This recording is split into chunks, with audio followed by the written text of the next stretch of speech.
The co-main event for UFC 328 is in the flyweight division. We've got the flyweight title on the line. Joshua Van is defending against Tatsuro Taira, ranked number 3 at flyweight, and I am buzzing for this fight. I think this is probably the fight I'm most looking forward to on the card. Listen, it's the new crop of flyweights. We've got loads of them, you know. The flyweight division has legit got a whole resurgence of new guys taking over, and we've got 2 of the best guys in it. In Joshua Van, obviously, last time out, capturing the world title in a bit of a meh way. You know, I'll talk about that more when I start talking about the stats. But, yeah, Joshua Van's entertaining. Tatsuro Taira's entertaining, you know. He's another monster, only losing the one time, and he's on the come up. He's ranked number 3. I know Tatsuro Taira will be champion soon enough. But we're in for a treat. That's what I'm saying. But you know how we're doing. We're going to talk about Joshua Van, who's the champ, and then we're going to talk about Taira, the challenger. So let's get into it. So Joshua Van, obviously flyweight champion of the world, record 16-2, got 8 KOs, 2 submissions, and 3 first-round finishes. He has lost once inside the UFC, but his big wins, he's obviously got Brandon Royval, was his first one. He took that one on really short notice and, you know, had one of the best flyweight fights in history, one of the best UFC fights in history. It was fight of the year last year. I think it was last year or year before. It's rather 2024 or 2025. But honestly, if you haven't watched it, Joshua Van versus Brandon Royval, give it a watch. That fight displayed what the flyweight division is about. Fast pace, just constantly throwing. The volume's there. Non-stop action from round 1 to round 3. It was amazing. Then he got the title shot against Alexandre Pantoja when Pantoja was the champion. And listen, Pantoja, we know what a champion he is. He's one of the best to ever do it inside the UFC. Doesn't get the credit he deserves. And the fight starts. I think about a minute in, Pantoja threw a kick. Joshua Van blocked it and kind of just pushed him a bit. And Pantoja's elbow completely come out. Like, I don't know if I'm assuming he broke it. The arm was all floppy. The arm broke. And yeah, obviously had to be called off. Obviously not the way we wanted that fight to happen. Well, the fight to play out. I'm assuming Joshua Van didn't want that. That's how he won the flyweight title. But he's in there with the next best guy in Tatsuro Taira. He can prove, if anything, this is kind of his world title fight. Pantoja's injured. Joshua Van's defending. It's kind of, if you look at it in the fact of like, yeah, okay, Pantoja had to vacate in a way. I know Joshua Van won it, but we know that Pantoja didn't lose that fight. He clearly didn't. And much as I love Joshua Van, he didn't lose that. And that, so yeah. But how do I think Joshua Van needs to win this fight? Listen, I think he needs to go with his boxing. He's got some of the best hands inside that flyweight division. He's got crazy power for a flyweight. The combinations, the way he goes to the body, the combos as well. It's not just like a 1-2. Joshua Van will throw a 1-2-3-4 at you. He's got decent wrestling, you know.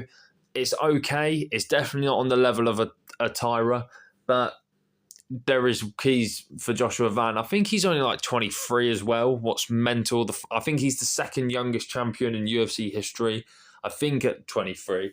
It's rather like 22 or 23. What's crazy to think.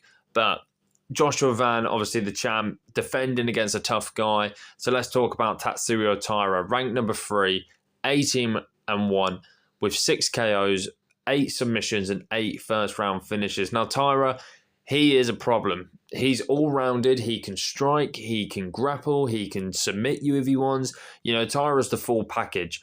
I remember when Taira was coming into the UFC, I think it was his like second fight I watched, and I just knew from there, like, yeah, he's definitely going to be a problem down the line for these other flyweights.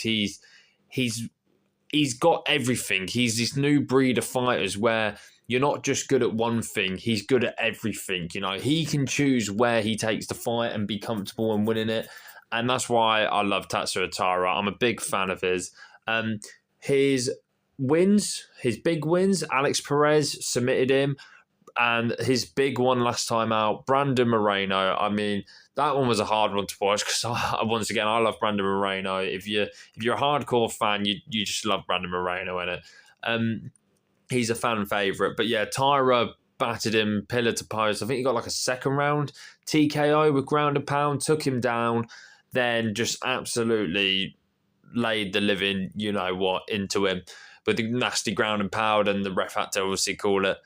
His only loss inside the UFC was his first main event ever against Brandon Royval, and obviously, you know, Vans beat Royval, but it was a close fight for Taira's first main event, especially. It was a close fight. Royval got the decision, but it was a close one. And at the time, Brandon Royval was, you know, the second best flyweight in the division. So it weren't really that big of a loss. I mean, what he's done after is impressive anyway. So he's learned from his loss inside of his whole MMA career. You know, losing to Brandon Royval was not a, like, obviously they don't want to lose, but you're losing to one of the best guys to ever do it at flyweight. So yeah, keys to victory for Tatsuro Taira.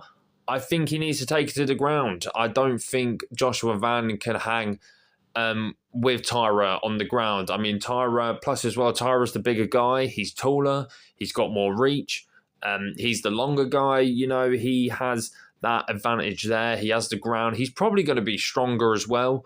I would assume, you know, the bigger, stronger guy Taira will be. So it will definitely be easier to take Van down.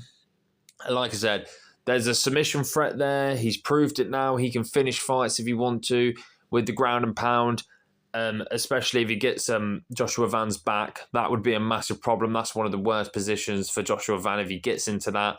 But my prediction for this fight is hard because I'm a huge fan of both guys. I think both guys are incredible. You know, I think they're the future. They are the future of the flyweight division. You know, especially Joshua Van only being 23 and he's already champ. I mean, yes, okay, he won the title in a weird way, but he climbed the rankings very quickly. He's going to be here for a while, and so is Tatsuro Taira. I think Tatsuro Taira, once again, is like late 20s, what's also impressive. It's a tough one, you know. Do you go with the powerhouse in Joshua Van or do you go with the technician in Tatsuro Taira? I'm going to go with Tatsuro Taira, and I'm actually going to go with a submission in the third round. If I get that right, I'll be very impressed. Listen, we're in for a treat with this one. This one's going to be a classic. I would like to say an all-time classic in the flyweight division. Both guys very skilled, very young, very durable. We're in for a fun fight here, guys. So make sure you watch this one. Don't flick through your TV, turn this one off, be like, it's the flyweights. Listen, the flyweight division is on smoke at the minute. It's on fire. We've got guys left, right, centre who are ready to challenge for Van. Obviously, there's Pantoja in the back, still waiting for his rematch. He definitely deserves a rematch. And so stay tuned for this one, guys. Let me know what you guys think in the comments below. Make sure to drop a subscribe. We're nearly at 100 subs, so it'd be much appreciated. And a like as well. That always comes in handy. But listen, enjoy the show Saturday, and I will catch you in a bit.